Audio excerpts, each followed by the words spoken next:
To me, body positivity is about loving yourself through whatever phase your body goes through. You can love yourself at what may be considered not your best. I just want to be able to show up and just exist as the person that I woke up looking like. Until you love yourself, you will never like the way you look, ever. Your body is calling for you to detox and to get to the source of the problem and just make small changes when you can. But I just don't think a lot of people really have the willpower to understand that that is a routine thing that should happen. You need to be detoxing periodically. Our seasons change. Go along with nature. You just want to make art. You just want to sing. You just want to play. What we do is the most inner child play that you could ask for, right? I was in this group from 8 to 18, and there were a lot of things that I thought were normal then that looking back are just absolutely insane. Cloaked in this very dark world of the beauty industry, sort of at the foundation of what actors and singers and musicians and everyone have to live up to, these standards.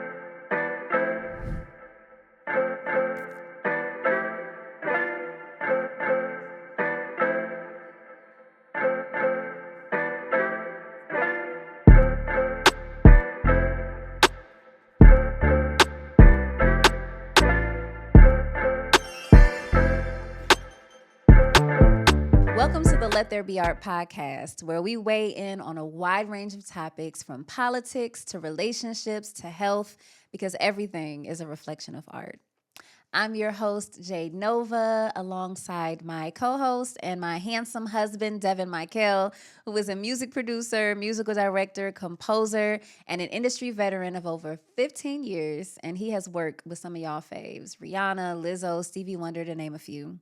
And I'm Jade Nova. I'm a singer, songwriter, and actress. Devin and I have been working together for over 13 years, and our music has been streamed and viewed over 150 million times as fully independent creatives.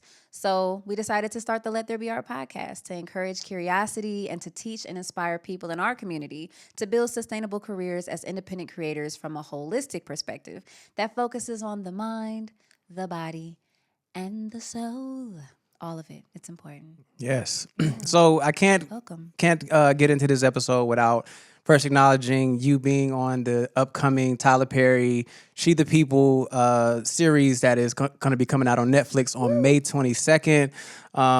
Man, just such a dream come true, just for all the things that we've been building over the years, and an inevitable thing that we knew would happen, but to see you get this debut is just something that has put me over the moon to see that dream realized for you, especially after all the things that we created on our own proof of concepts, our own series, and things that we've done as independent artists. So how does it feel? Tell me a little bit about it. I'm so excited. Thank you, by the way, because y'all, like we said, we've been working together for over 13 years, and they say, an overnight success is 10 years or something is the saying. I don't know what the saying is, but I'm definitely a testament. We've both been doing this for a very long time, and while I look at this as an incredible milestone, I'm so grateful for everything that we've done up until this point. I really don't look at it any differently than the things that we've been able to create ourselves. I'm just grateful for a larger platform and for an opportunity to be a part of something that's bigger than myself. Everything we do is bigger than us because we have messages and meaning and intent.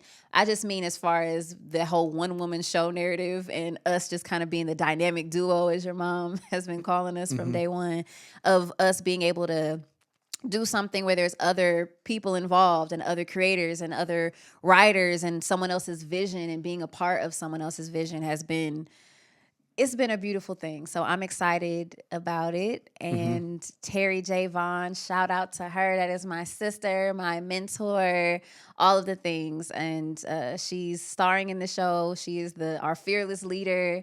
And she brought me along on this ride. And it's really funny though, because you just saying all of these things that we've done that have gotten us to this point. But we were talking the other day about being an artist or being a creative and expecting the thing that you put out to instantaneously give you a blessing, or to feel like, okay, this thing didn't yield an immediate a reaction that gave you that next thing that you needed to get to the next level right away, then it feels like a failure. But like, this has been such a long time coming. With Terry Javon specifically, I don't know, what year was it? Like 2019 maybe, when we first met her, somewhere around there. Issa Rae has a podcast called We Stay Looking, which was based on the show in Insecure that Terry Javon was on. It was like this fake documentary inside of Insecure. If there's any Insecure heads, y'all know what I'm talking about. But either way, it spent off into an actual podcast, and I did an episode with Terry of the podcast, and that's where we met. And then she remembered me from all those years later and was like, I wonder what Jade's up to, and just brought me into this situation. And so I would have never thought that from that podcast, it would have created this whole situation. And so I just want to encourage anyone, all the creatives out there, that the success or what's the word I'm looking for? The result that you're expecting from the art that you put out is not always going to be instantaneous. Just enjoy the process and enjoy all the people that you meet along the way. Show up with love, show up with respect, show up in your fullness, because you never know what that relationship will bring. And for me, this is the largest platform that I've had as an actress, and to be able to do it with someone who's believed in me and who has had such an incredible career. She's so funny. She's so gifted, and I call her the manifestation queen. This is a whole Terry Javon episode, it feels like, but I just have to say, her whole mantra is she believed she could, so she did. So tell everyone a little bit about the show and I guess the premise of it. So She the People is a political comedy. Terry's character is Antoinette Dunkerson, and she finds herself in this brand new position as lieutenant governor of the state of Mississippi. So yeah, her family is going along for the ride. I play her cousin and assistant, and it's just an incredible cast of people. Jo Marie Payton plays Terry's mother, who is just no filter, is going to say exactly what she has to say. And so it's a funny dynamic to see the groundedness and the realness of this Black family, and Terry's character navigating politics, which is all about keeping up appearances and having a certain way about yourself and sort of code switching. And so we're mirrors back to her. And there's all these different scenarios that she's in this misogynistic industry of this job that she didn't know that she was going to get. And yeah, it's a fun show. I'm really excited about it. Yeah, y'all have to check it out. See what's up.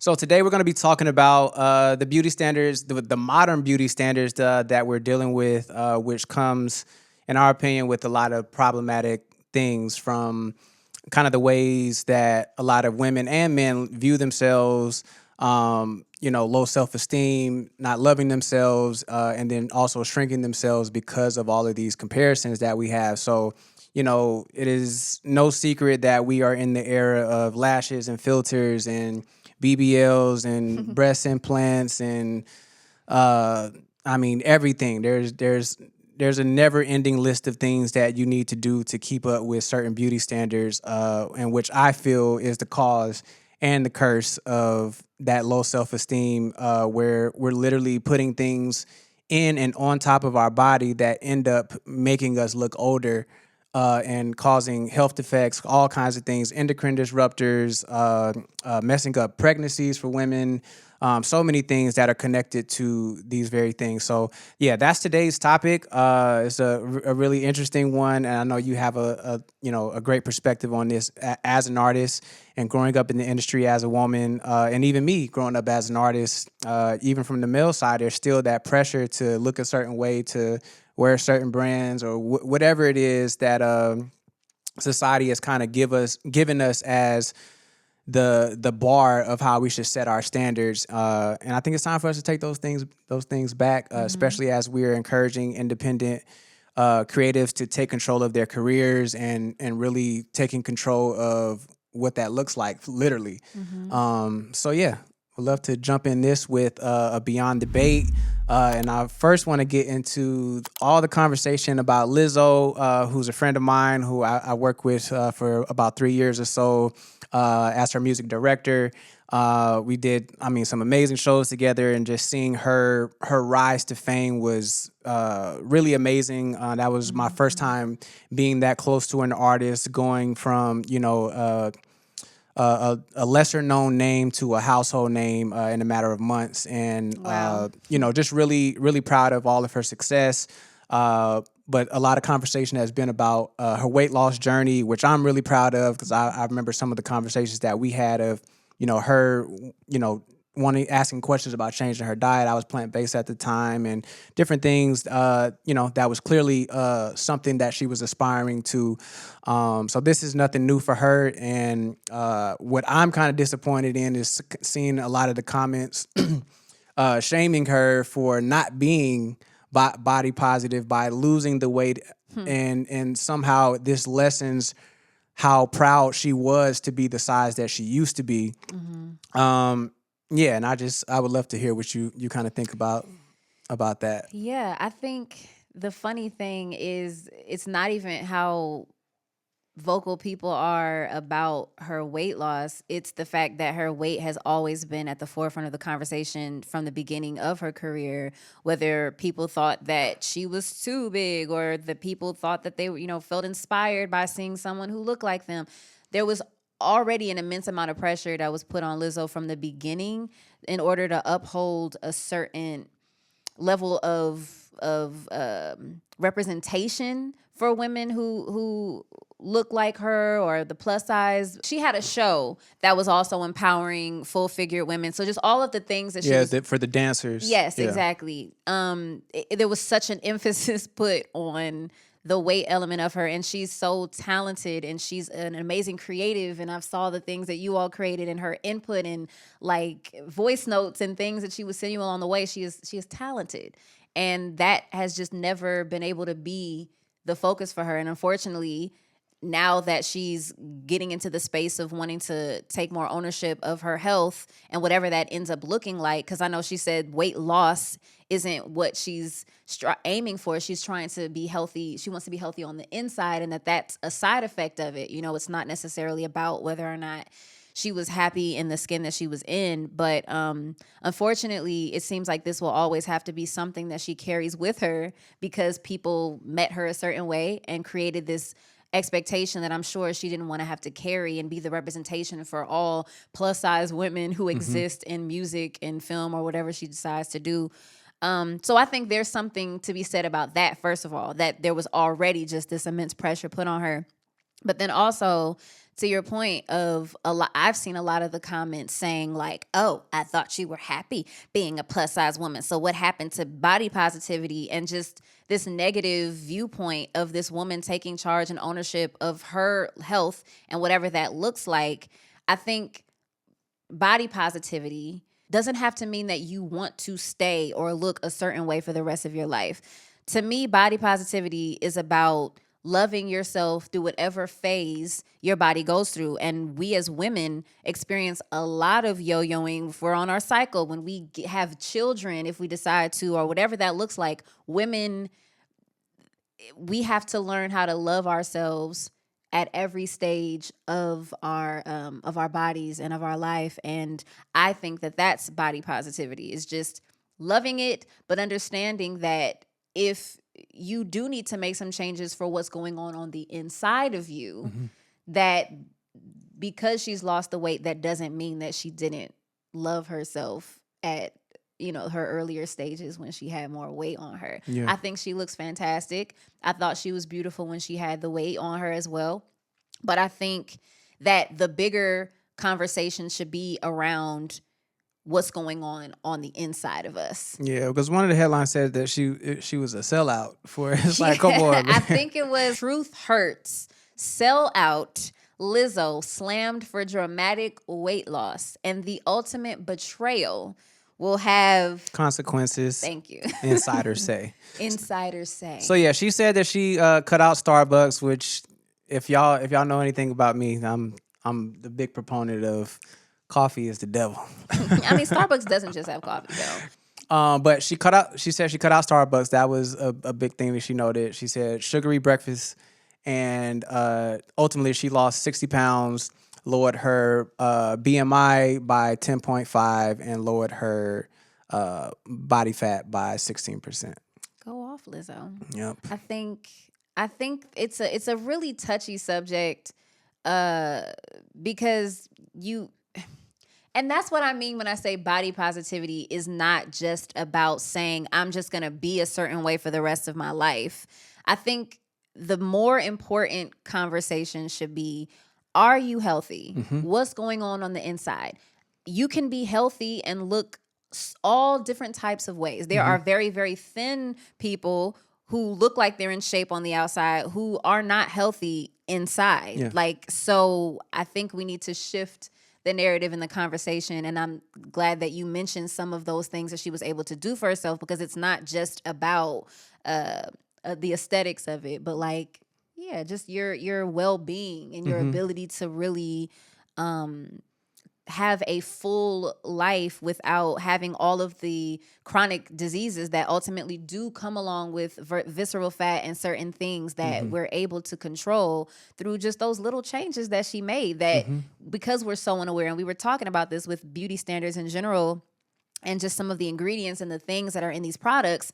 A lot of things with the food, it's just a lack of education. And so we do a lot of these things thinking that they're normal and saying, oh, they're ritualistic, and we go and we get our coffees and our whipped cream drinks and all of this, and we just do what we see, and we have our multiple glasses of wine at the end of the day, and it's just it's so embedded in pop culture. I can't look at a TV show and not see them, oh, that coffee smells good. They're waking up and it's the first thing they do, and then it makes you want to have it. Coffee and wine is definitely very programmed. It's so programmed into every show. Yeah. And so, yeah, I think that we just have to do a better job about educating ourselves about what our habits are, and that small things can have a big impact, as we see. Yep, and you can love yourself at what you consider what may be considered not your best. You should be able to love yourself in that time and still want to love yourself even more by being healthier, and that should be okay. Because I don't even know why we're having this conversation. This is crazy. It's very nice, and that's the irony of it all. It's like we're having this conversation because it shouldn't be a conversation. Because she's getting healthier in the ways that she wants to. Like, yes, she can be very proud of herself in 2019, but that doesn't mean that she don't keep striving for more, just like we all do in so many different areas of our lives. So shout out to Lizzo. Yeah, she's the homie, and so I'm very proud of her. Me too. Yeah. Me too. So our next Beyond Debate is about Raven-Symoné. She was talking about pressure from her father to get a breast reduction when she was only 15 years old. And liposuction at 15, which is extremely invasive and has potentially life-altering side effects. I can't imagine being 15 years old and undergoing such an extensive surgery for the sake of the aesthetics is wild. Breast reduction and lipo at 15. That's like psychologically and physically, in my mind, abusive. No? I'm writing a memoir. That book is going to be, it's going to be everything. How do you survive all that and still be normal, though? You know, at the beginning of this, you said you weren't falling out of the car drunk. That's because I fell out of the back of the club where no cameras were, because I scoped out the place beforehand. I learned from Marines how to scope out my area. I've had multiple issues. I'm in EMDR therapy right now, undoing, reworking to get ready for what this book will say and what is the truth that was my life that nobody knew. I just knew that I couldn't until there were a few people that were no longer on this planet. I don't want to assume, but I'm assuming you're talking about your brother? No, my father. Your father. Has that relieved a lot of what you went through? He was a very interesting, narcissistic, abusive human. So the passing has been freeing and regressing for me. Blood doesn't mean that we have to have a in each other's life moment every time, because I've learned a long time ago that you could be in my heart, not in my life. Like, I love you. That part. From over there. Stay over there. Way over there. Oof, there was a lot there. We could do a whole different podcast about that. But man, 15 years old, and the fact that this was something that her father encouraged her to do is absolutely insane. All for the sake of perpetuating a very specific stereotype of what a celebrity is supposed to look like, which is crazy because who set that standard in the first place? I'm so confused. Like executives in Hollywood, the mob. You know, and it's the mob. Literally, Hollywood was definitely created by a mob of people who wanted to be able to control the minds of the masses, and they use celebrities as these mascots for them to make the public insecure, to make them consumers of whatever it is that they want them to sell. Mm-hmm. And unfortunately, Raven-Symoné was one of those casualties in the Hollywood sphere. And it's like, you're a little girl, you grow up and you watch people that you love and admire doing this thing, and you get into theater innocently enough, and you get into music, and all you want to do is make art. And then along the way, you realize that there are these standards and expectations for you that, like she said, she's having to do all of these therapies. I can't remember EDMR. I don't remember the exact thing, but I know I've tried it once before, where she's basically clearing out these memories and all this work that she's having to do as an adult to just find some peace and be able to collect herself to create a memoir and inspire other people with her story. And it's unfortunate. It's like, you just want to make art. You just want to sing. You just want to play. And, you know, it's supposed to be inner child play. Like, what we do is the most inner child play that you could ask for, right? To be able to play different characters and sing or dance or, you know, make yourself up and play dress up. And it's like cloaked in this very dark world of the beauty industry, sort of at the foundation of what actors and singers and musicians and everyone have to live up to, these standards, you know. And, you know, both of us, I'm sure, can relate on a certain level of being young and having those expectations kind of presented to us at a young age. What were some of the things that you felt like you experienced? Because how old were you when you first, would you say that you started doing this professionally Professionally? Well, professionally in a sense of like you really pursuing it full time, and this was your aim, your goal, being around other people in the industry. Like, how old would you say you were when you started? 8th grade was the like the pivotal time when I was like, okay, this is like something serious. Like, that's when I started producing, and I got like my first, you know, it was old at the time, but professional keyboard and like making tracks and writing songs. And you were so you were like 13 years old. Yeah. Were there any standards from then to when you got your deal with Motown as a teenager? Were there any things that were presented to you as a young man that you felt like you had to do? I mean, nothing super specific, but I knew that, you know, obviously what I wore was like a big thing, or always like needing to find outfits for performances, and yeah, just looking the part. But I didn't like have like a very clear brand, or like it wasn't a super big thing until I guess I got signed. I was just kind of doing my own thing or whatever I thought looked cool.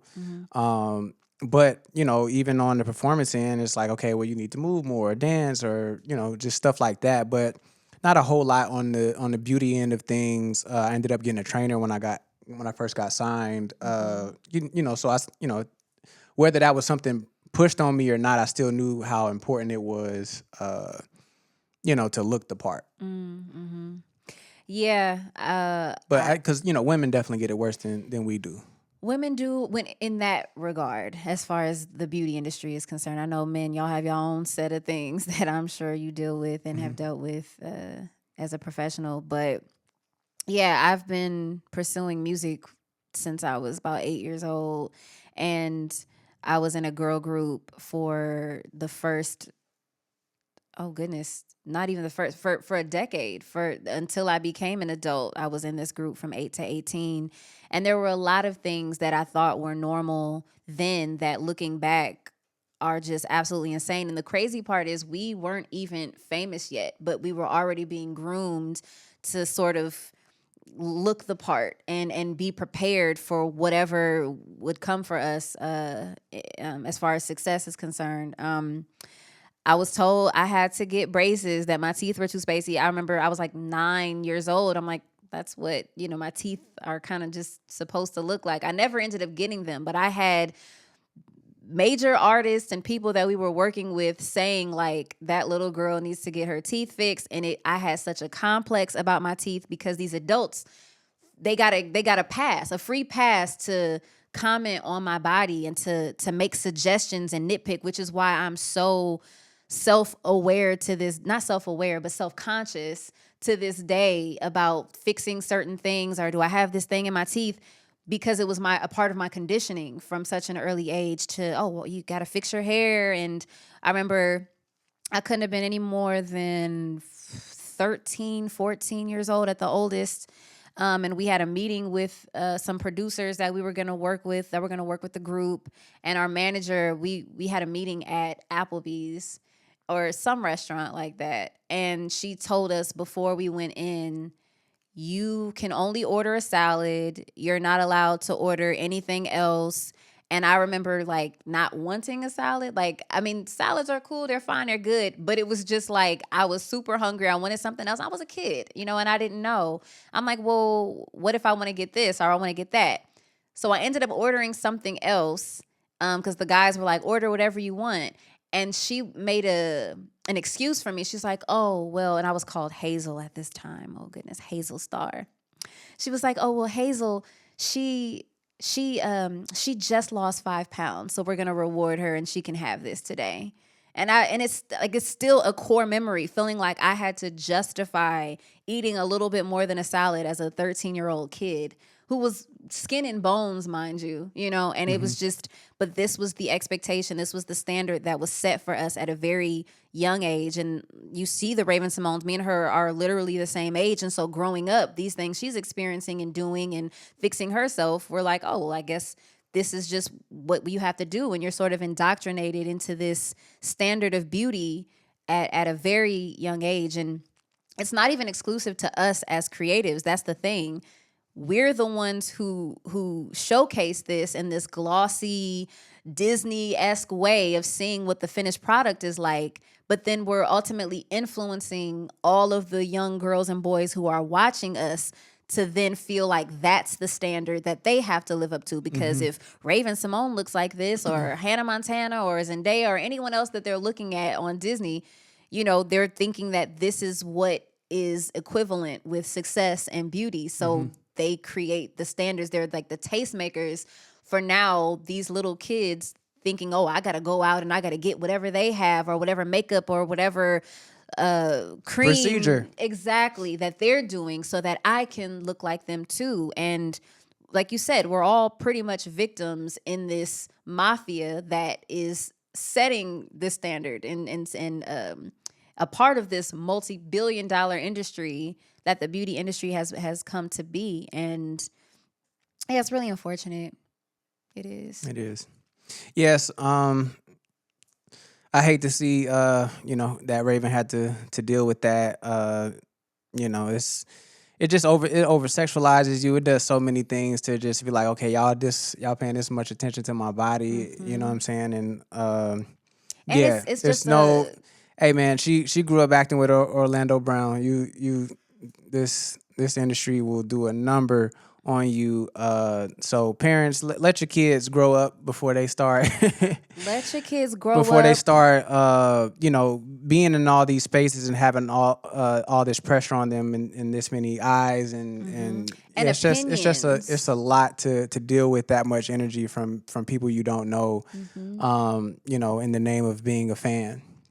Yep. And in adults, it is such a weird industry, man, because it does age you or not age you, but it ages you. Yes, as a kid, it's like because you're an entertainer or you're in that industry or pursuing that industry, it's like you're not quite seen as a child. And like I was saying about, my experience with the braces or with what I could eat or my body image, they felt comfortable doing it and you didn't think anything of it. And you're right. Like parents, just be more mindful and hands-on and like, no, it isn't normal for a grown-ass man to tell your child what she needs to do with her body. Like we have to kind of change this narrative of what's acceptable. And I think that's why the entertainment industry is this space of pedophilia and all this other crazy shit, because that's the foundation of it. That's how it works. They groom and indoctrinate these young actors, these young child stars from the beginning to manipulate them into these machines that inform the rest of the world. Yep. You know? I do know. Been here for a long time in this industry. And that's how it goes, unfortunately. So yeah, we gotta be able to love on people and allow them to love themselves for whatever they are, but we should never enable them to stay to feel like they need to stay the same. You know, allow people to change. You know, as it comes for them and whatever that time looks like, because it's difficult, y'all, especially when you're in the public eye. So. Lots of grace given to both of those ladies, and yeah, I want to move on to conversations. So I want to get into our next segment, conversations. This is where we take a song and really dissect the meaning behind it, and I'm excited about this one. This one is 90s Fine by Jade that just released and is doing very well. I love this record. Produced by Devin Michael. Yeah, I also produced it as well, and yeah, this song really just touches on something that we've talked about a lot, and is, you know, right in line with the theme of today's episode about beauty standards, and you using the 90s, you know, the era that we grew up in the most in our formative years, where things were a lot more simple in terms of beauty standards, and you had, you know, the Nia Longs of the world and Terry Von, Jada Pinkett's, all, you know, just a lot more toned down beauty. And of course, every era has its things that are problematic because we live in this world that we live in. But yeah, there just weren't nearly as many expectations. My mom and grandma and other women in my life didn't wear makeup. Like, that was a much newer thing. As I became an adult, that became something that was normal. So would love to hear why you wrote 90s Fine, and just tell us a little bit about it and read some of the lyrics. So 90s Fine is a metaphor for wanting to feel like the natural, filter-free, real connection in a relationship, and just using 90s Fine as that sort of metaphor for when, like you said, things were a little more simple and there wasn't such there was more variety in beauty and more nuance. And I think now we're at a space where we've sort of created a one-size-fits-all standard of beauty, and I know a lot of that has stemmed from reality television, Keeping Up with the Kardashians being one of them. And I think that the perception is, okay, this is reality television, and so this is real. But really, this family is on camera all the time, and so they're in full makeup because they're on camera. But when you're watching it, it feels real to you. You see them at the gym in a full face of makeup. You see them at the store or at the gas station. And so it became this new standard and expectation for other women to keep up with the Kardashians. And it went right along with the beauty industry boom, and it catapulting to this multi-billion-dollar industry. And so the 90s, like you said, even though it had its faults, and we still will have always had a level of expectation on our beauty standards. Like finger waves. You said like finger waves?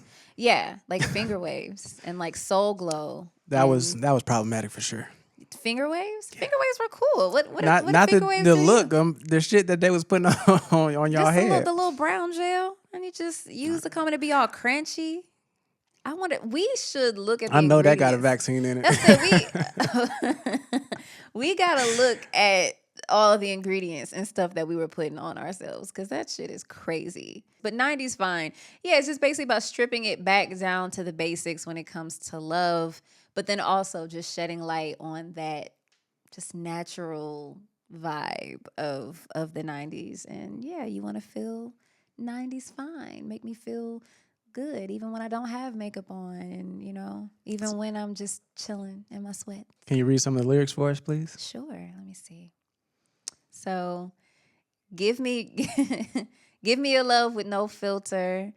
Tell me the truth with no filler. Give me a love that won't change up. I just want the real. Make me feel 90s fine. Yeah. You gonna go anymore? I don't know. Let's see. I mean, that alone is pretty much the premise of the entire song. Is just, I want unfiltered, I want unfillered, but it's also still discussing these beauty standards and these new expectations that we have, and that we've given ourselves this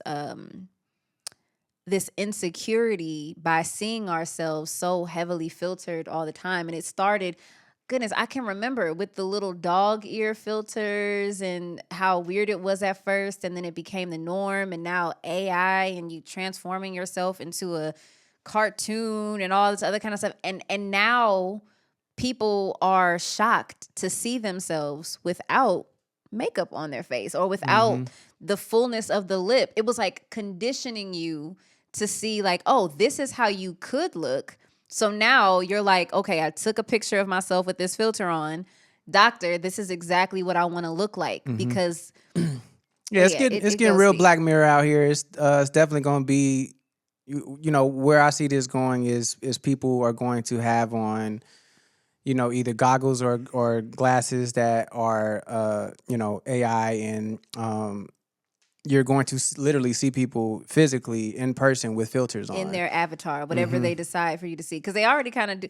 I mean, I guess it's not the same thing, but like we can program the picture that pops up on our iPhones when we call somebody. It's kind of like the same thing. Like now we'll be able to set whatever they see of us if you have these glasses on. Look, we need to write a Black Mirror episode of that, because we got something way better than that. We do. We have some really good ideas that we're working on. So yeah, 90s fine. Just stripping it back in love, stripping it back in beauty, and just back to the basics. Back to the basics. That's what it's about. Yeah. Keep it simple. Keep it simple. Less is more. It's fundamental. Like a vintage, treat it gentle.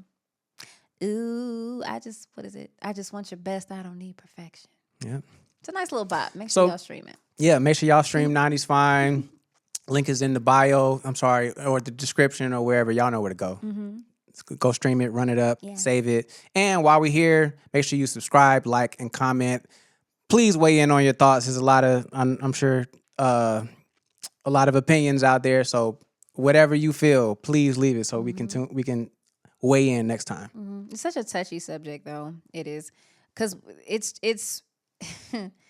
it's just where we are, and on one hand, it's like, yes, the 90s was more pure as far as everyone not feeling like they had to be in this full beat every second of the day.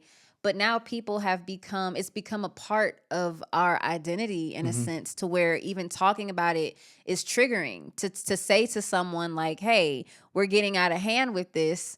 It's like, no, I'm a woman and I want to play. And that's, it's like, it's a very touchy subject. And we've seen it even with celebrities who have decided to kind of take their own stand and say, I'm going to not wear makeup on the red carpet. I know Alicia Keys did it several years ago.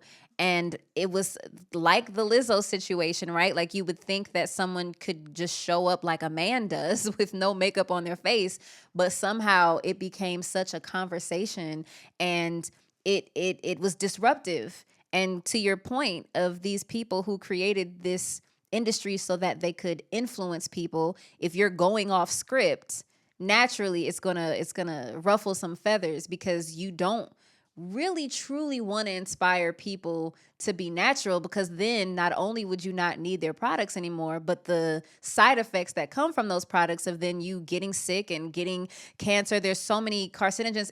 I saw this about the weave, actually.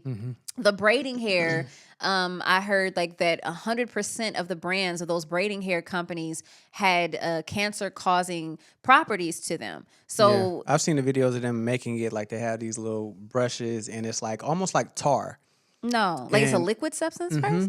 and then they string it up with this like brush and it has all these bristles on it, and they pull it up and they literally string it into like it's literally like a liquid almost. Yeah, tar is the best description that I got of what the consistency is, and then like they bake it, like that's why it smells like that. You know, y'all done smell the synthetic hair. And then why you can dip it in hot water and manipulate it. It's become normal, but I think it's important to just kind of really step back and like at least have an understanding of what we're doing, because we wear all these things and we don't really question what's in them, you know? So Alicia Keys, it was a lot of flack that she got at that time around it, because again, it's disrupting the narrative of her being a celebrity and her being on a carpet and her supposed to be just snatched and dolled up in order to I remember be in some that people space. even being like, "Oh, well, it's easy for you to do that, like, cause you're a celebrity," and it's just Right, because you can get facials and you can do X, Y, and Z. Right. But little do you know, all of the things that you're doing to try and look like a celebrity is what is making it hard for you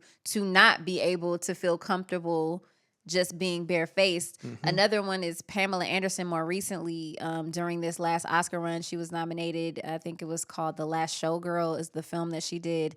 And she's in her 50s or 60s. Don't quote me on that, y'all. I don't know. I don't be knowing. I don't even want to say. But she's a more seasoned woman than what Alicia was at the time that she decided to go makeup free.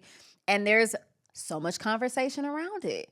Like, she was one of the 90s girls who had, like, you know, the fake boobs and the blonde hair and all of that. And I'm sure she is, like, tired. Like, look, I just want to go. I just want to get my Oscar, and I just want to be able to have as little effort as a man does. Or maybe it wasn't even male-driven. I don't know. But I do know that men have not had to put so much time and energy into sitting in hours long makeup sessions and getting your hair and getting tucked and pulled and corseted up. Like it's a lot. And so for her, she's like, look, I'm a little older now. I've been doing this. I had that time in the 90s. Right now, I just want to be able to show up and just exist as the person that I woke up looking like. And it was the same with Lizzo. It became the conversation, and it overshadowed the fact that she had this incredible run with this film that she did. That wasn't the conversation as much as it was her just being a human. Like, what the actual fuck? It's really weird, right? It ain't. It's not weird no more. I mean, it's not weird. It's just kind of what I expect from this world. I mean, everybody's sick. That's the whole point. Yeah. Is when you are going along with the program, you're gonna just repeat that same script. All right, so I want to get into some of the toxic products that there are, and you can speak a little bit about this, but I have a short list of some of the things that are very, very common in makeup, lotions, body wash, perfume, all kind of stuff.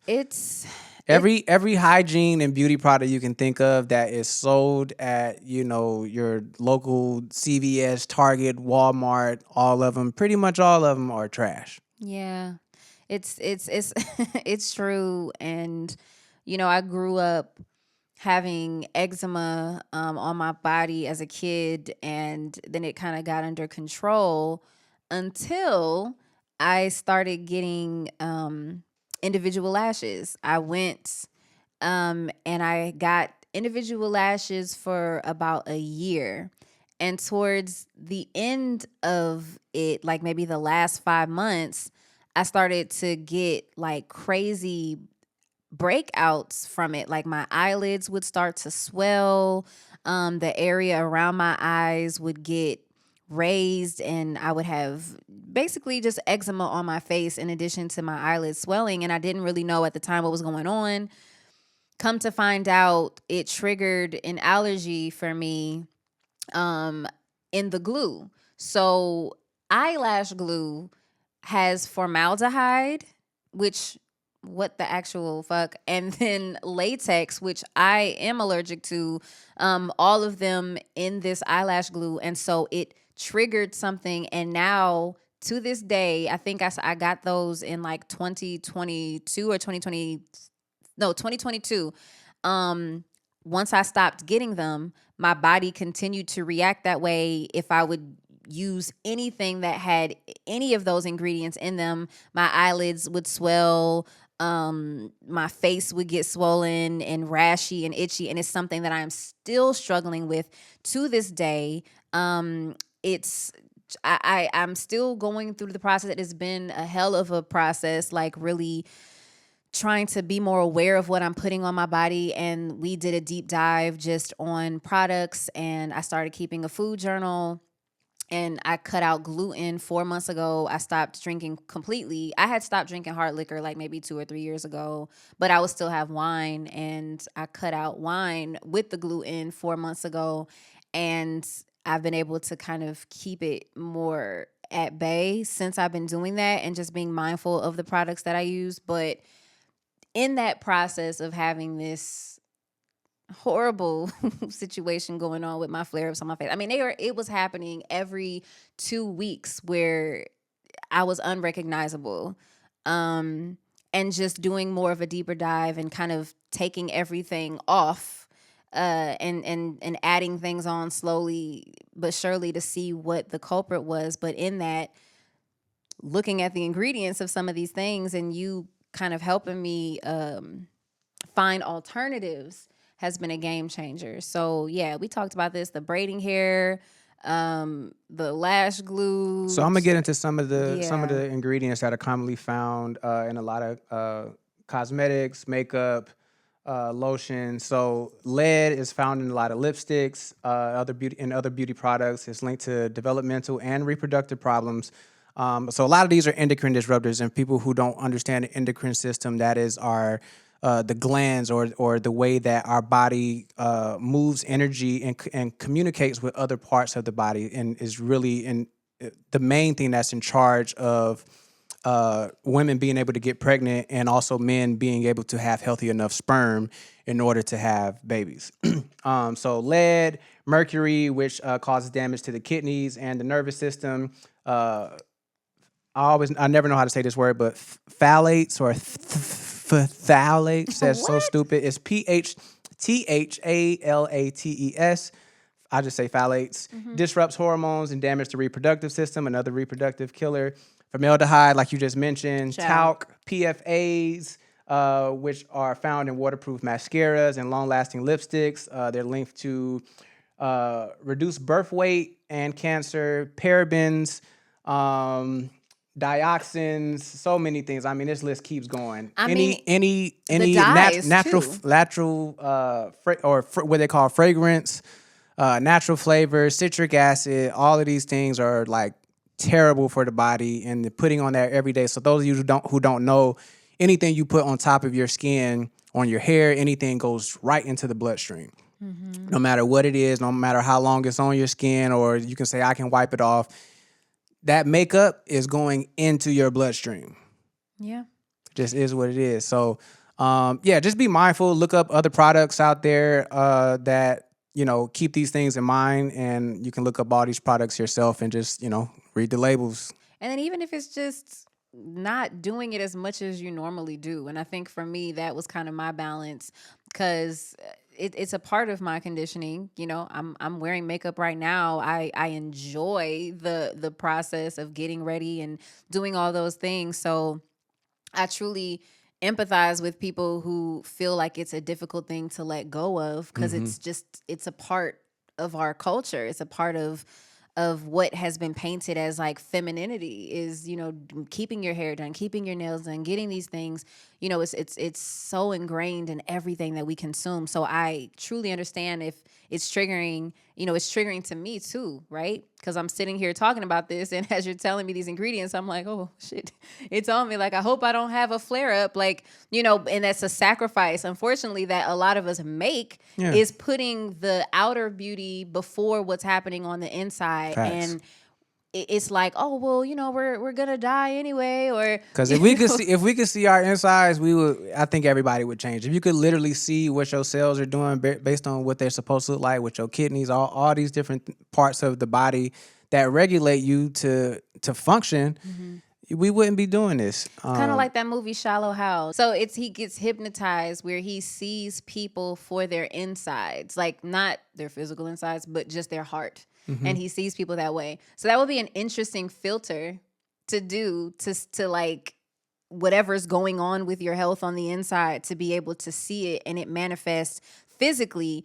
That would probably create more urgency for people to make changes. And it doesn't have to be everything. Like for me, I started off with replacing all my lotions with just jojoba oil or grapeseed oil or castor oil. Like there's really great alternatives. I mean, even that alone, because these lotions have so much fragrance and dyes and all of these things, and y'all really don't be smelling good either. I'm just gonna be honest. Not being around it for the longest and then smelling it sometimes, you could smell the artificial stank about it. You know? There's someone that we know in the industry who has a no perfume fragrance policy, and I 100% understand why now. They're like, if you come to my house, please do not have that on, and I respect it, because so lotions are an easy thing to start changing. And like I said, even if it's just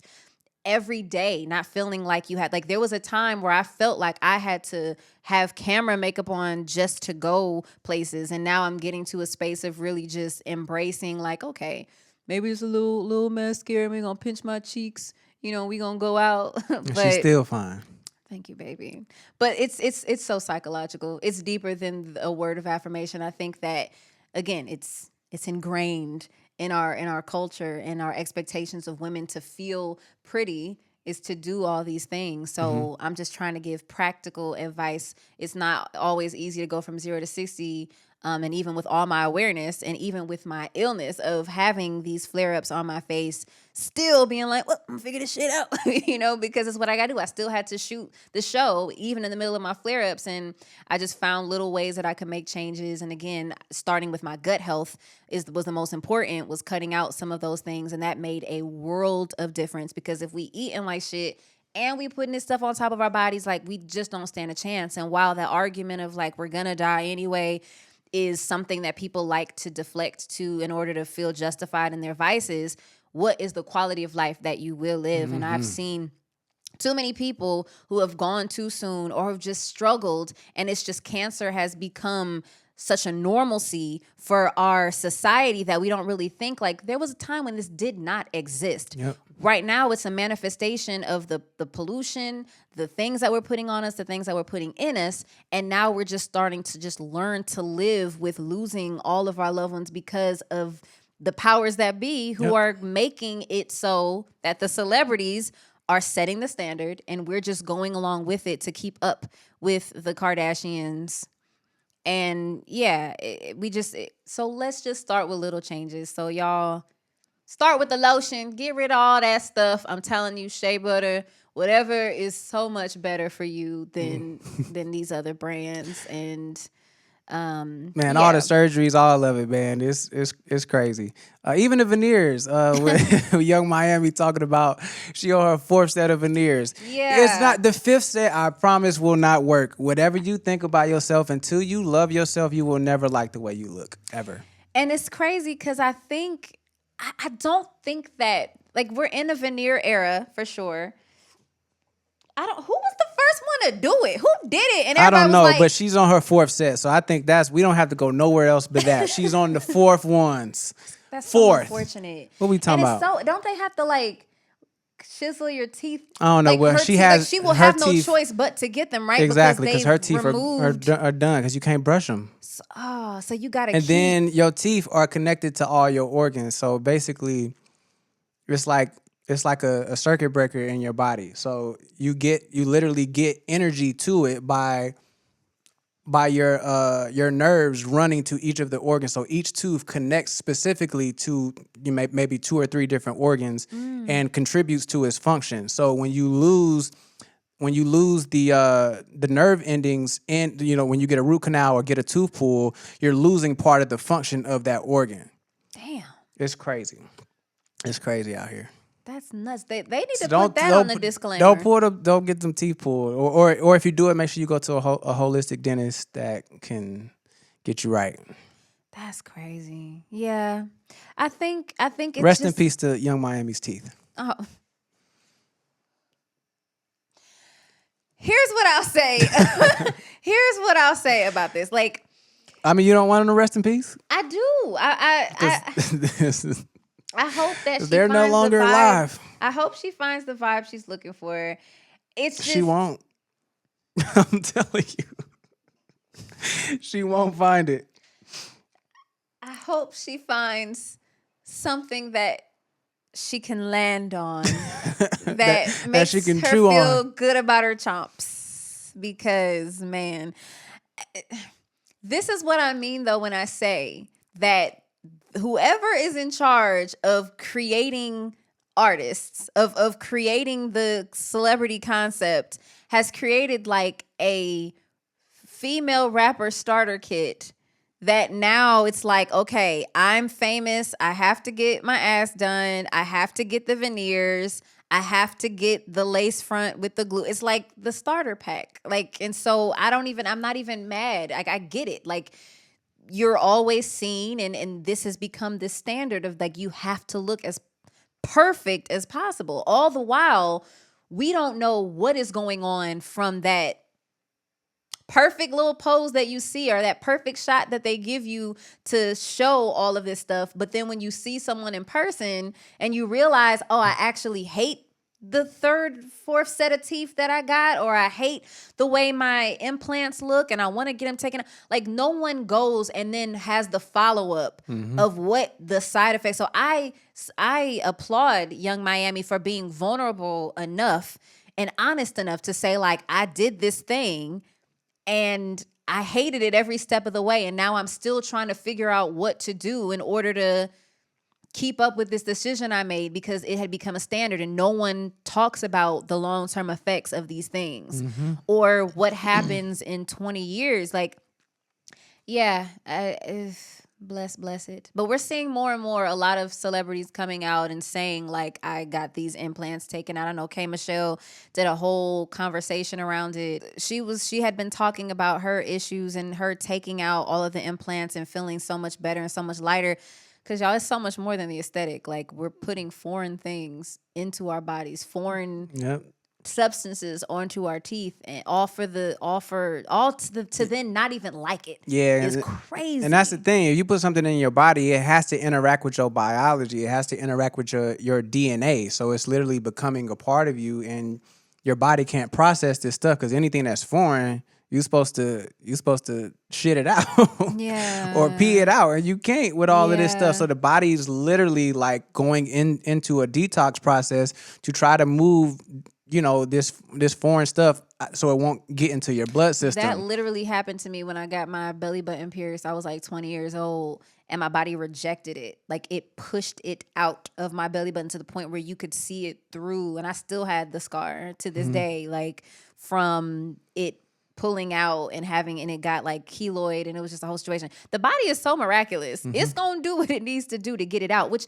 pretty much is what was happening with my flare-ups, is my body just trying to get something out. Yep. And a lot of times there's a misconception of how health manifests in the body and what it looks like, because someone might say, like, okay, Jade, like, you've been plant-based for 8 years and you talk about all these healthy stuff, but even you're dealing with skin issues, so what's the point?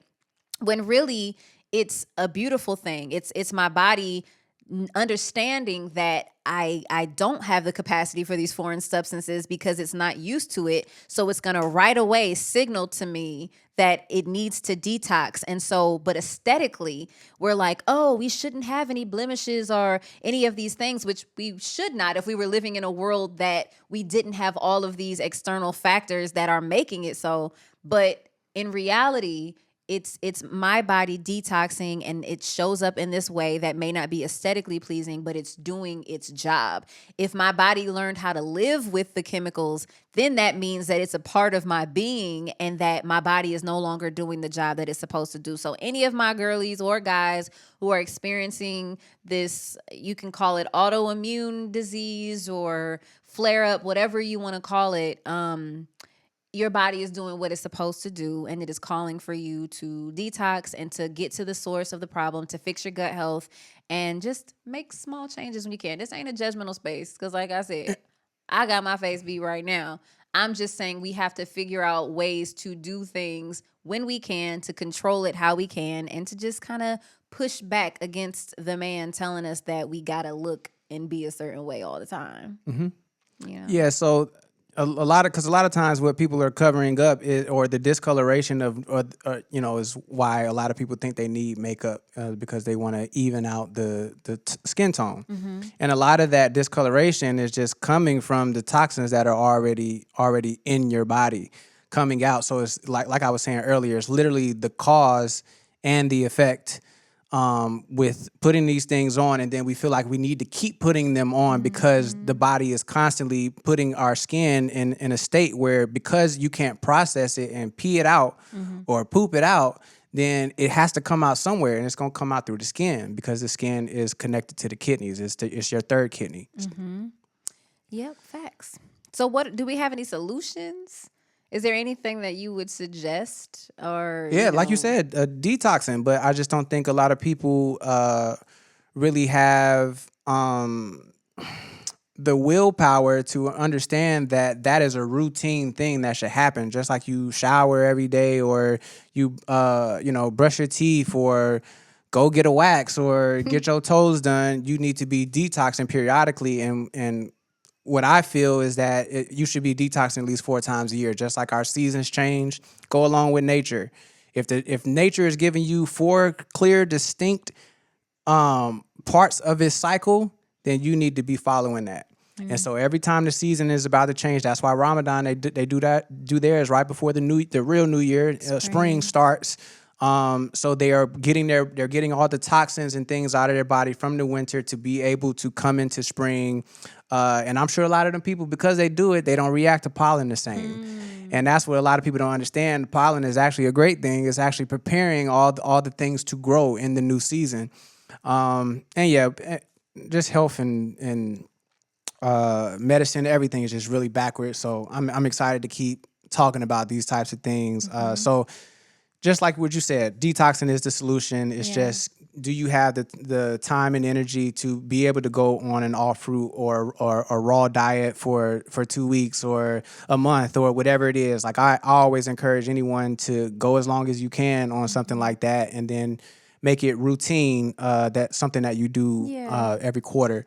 That actually makes a lot of sense. And I think you and Slim talk about this on y'all episode, but like comparing it to a car. Because like, okay, cool. We're going to drive the car. We know we want the efficiency. We're not trying to still be on a horse and buggy. The same with women. We understand that there's beauty and things you want to play in, and no one's knocking that. But if you're going to drive that car every day, there needs to be some maintenance. And so for us, oil change, gas. Get the oil change, get your tires Brakes. rotated, take a break literally, and just have a season. Well, I was saying like car I know brakes. what you meant, right? But just taking a break as well when the seasons change. I think that's a very realistic goal, and something that we can even do here we can have our own challenge. We're gonna figure something out at the start of every season. Doing a full detox where it's just like, okay, cool. We're not gonna wear these products for this time during the detox. We'll do 2 weeks. We'll get our gut health in order so that when we do go back into the world and we are back in our flow, take something away and then don't bring it back. You know what I mean? So if it's the lotion or the perfume or whatever it is, just in that detox, take it all away and then see what you can do moving out of it until we get to that space where we could just be free. Yes. Just be walking around like just humans humaning, and it won't be a headline. It'll just be we just existing. Yeah. And that's the detox is definitely something that we will be rolling out as a part of our community offering. So I'm really excited to start building with like-minded people who want other creatives and resources to aid them on their personal journeys and their business journeys. Mm-hmm. So I'm just curious, with all of this conversation about Wade and beauty standards and all of it, as a man and just talking to your friends and, being around not just women, but women in the industry, what's your opinion on all of this stuff? Like, do you prefer a full face of makeup? No. Why not? Because I prefer natural. I always preferred natural because again, I grew up in a time where makeup wasn't normal. So when I started seeing it every day, it always like something was just always a little weird about it. And yeah, I remember there was this girl. Oh. There was this girl in high school, and she was one of the few people that wore makeup all the time, and it was just really weird. And I just remember paying attention to like the texture, how it looked on her face, and it just looked like itchy and weird. I don't know. It was just I've just never been a fan of makeup. Yeah. Is that like the consensus? And same with BBLs. I've never been with a woman with any procedures done. None of that. Because it's interesting. I'm just talking about me. I know you're talking about you, but I feel like just in conversations that I've had with my, my bros, my guys, and they talk about this because, we are in a male-dominated industry. So a lot of times when I'm singing background or whatever, I'm around a lot of guys and I hear the conversation, and it seems like at least the guys I've been around, the consensus is they prefer natural or for it to look natural, and they don't know the difference. I don't think they care. They just don't want it to look obviously crazy. I mean, 9 times out of 10, it looks obvious. You think? Yeah. Everything looks obvious to you. Yeah. Breast implants and BBLs and facelifts. Yeah, they're all obvious. So why do y'all think people keep getting them? I can name off a list right now people who I have not confirmed that about that I bet they have one of those. But I won't do it. You said what? But I won't do it. You won't do it? Okay, don't do it. Not here. Tell me after. Tell me off camera. So why do you think people keep getting it then? Getting what? Getting procedures done if the consensus is I don't know what the consensus is. I haven't talked to enough men. People have conversation, and it's not just men. I have heard people say like, "Hey, this is going a little too far with the plastic surgery stuff." And the eyelashes.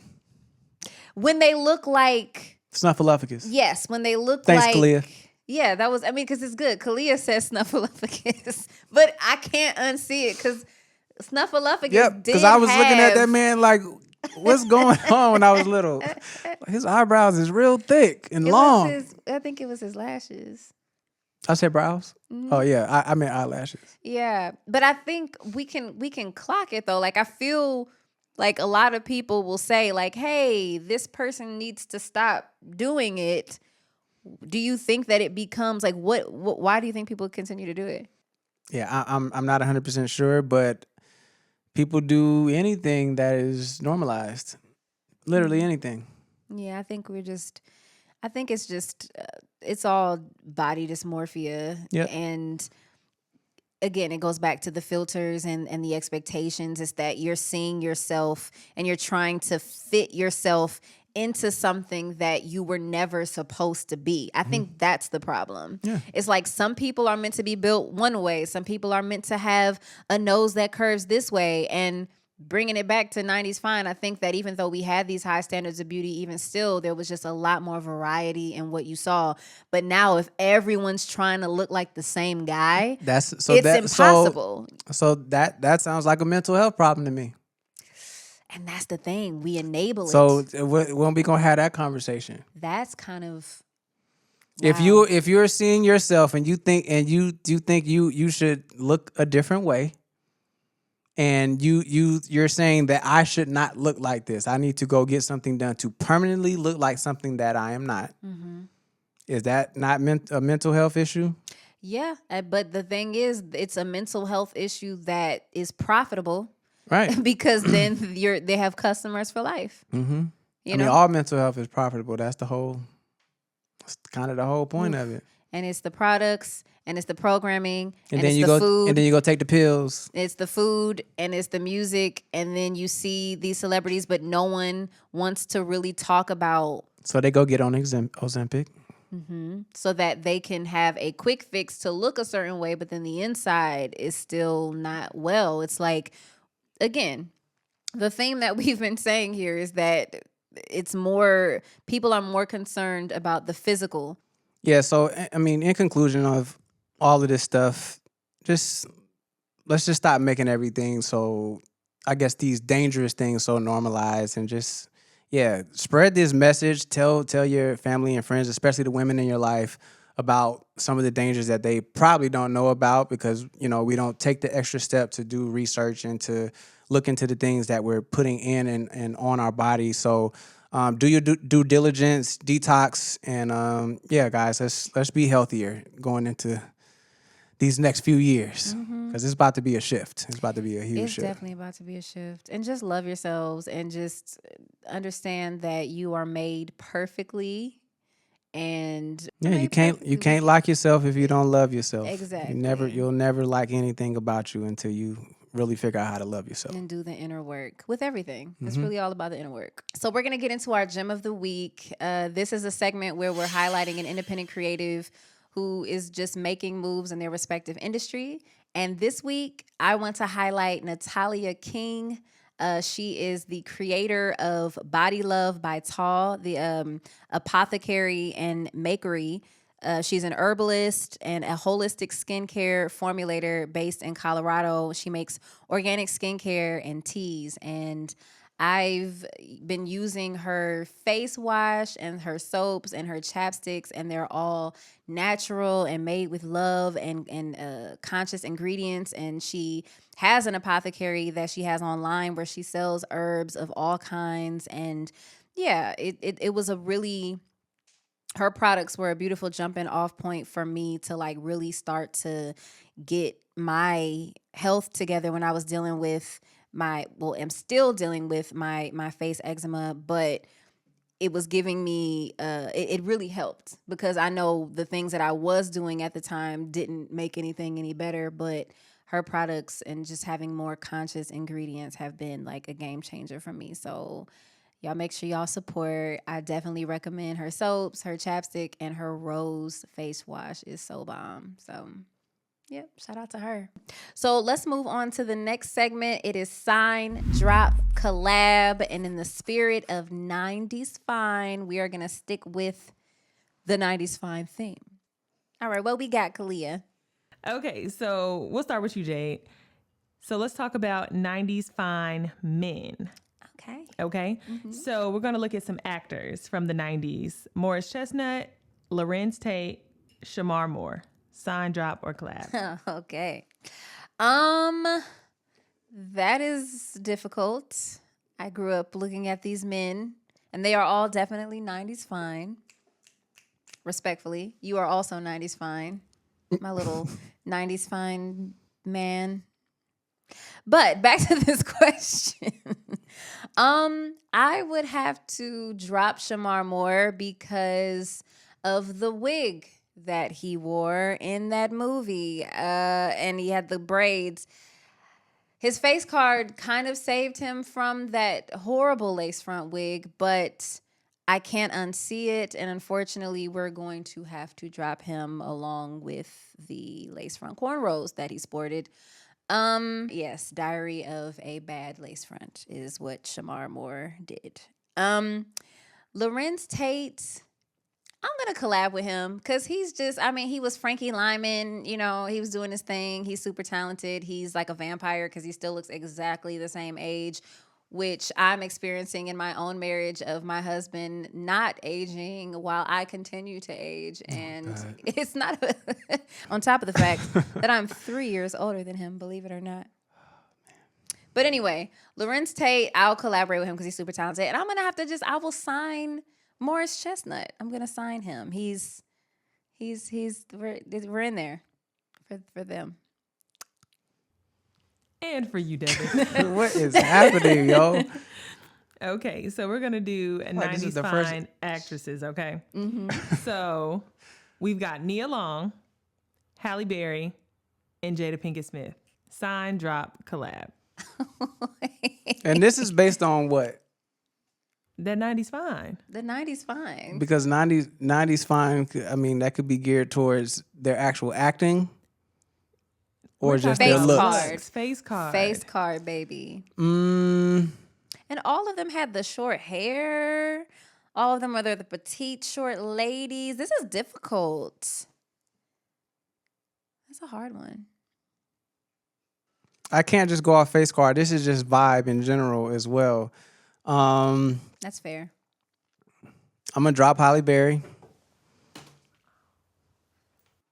I'm going to.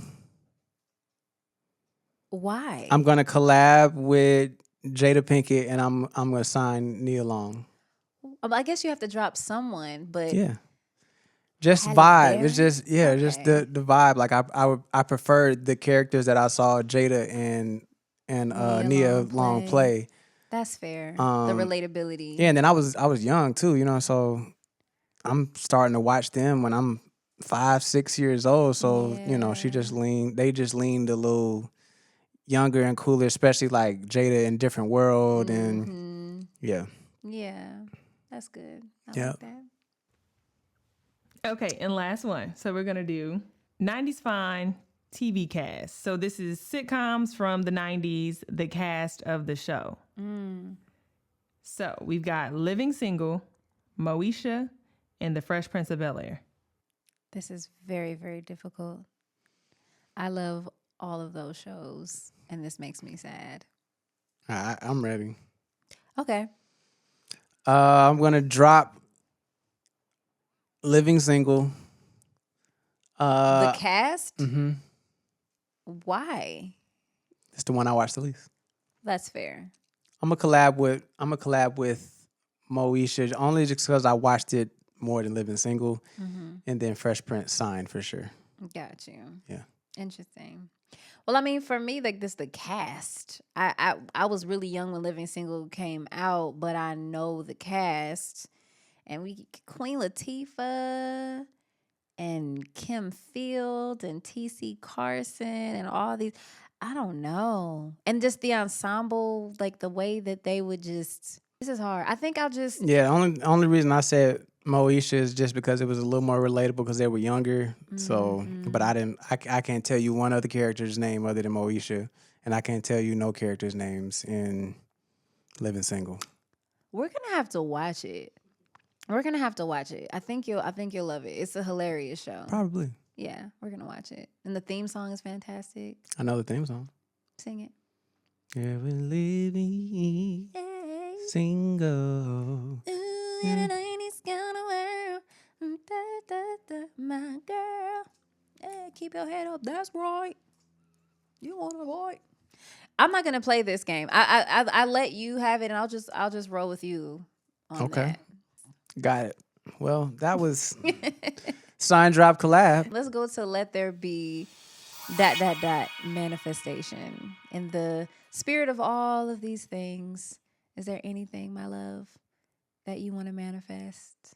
Yes, some natural beauty and less dangerous procedures. I mean, that's for men too, not just women. Absolutely. There's a lot of stuff going on now. There's a lot of hair implants happening these days. So we're manifesting just people loving and love yourself, man. Love yourself. That is the affirmation, the mantra that we're gonna leave. I love myself. I am more than enough. And I can take a break from these things. And that's the thing. If you can't take a break from something, then that thing is a master of you. And you are a slave. And you are a slave to it. If you cannot take a second, a week, a day to just not do those things that you feel like you have to do, you are a slave to it. And I think we have to kind of check the mental space and just challenge yourself to see what you can do. And you'd be surprised at how much the goalpost will shift the more you have that discipline to become a master of what of the intention that you're setting, of what you're putting on your body, what you're putting in your body. So yeah, you are more than enough. You are beautiful. No matter what they say.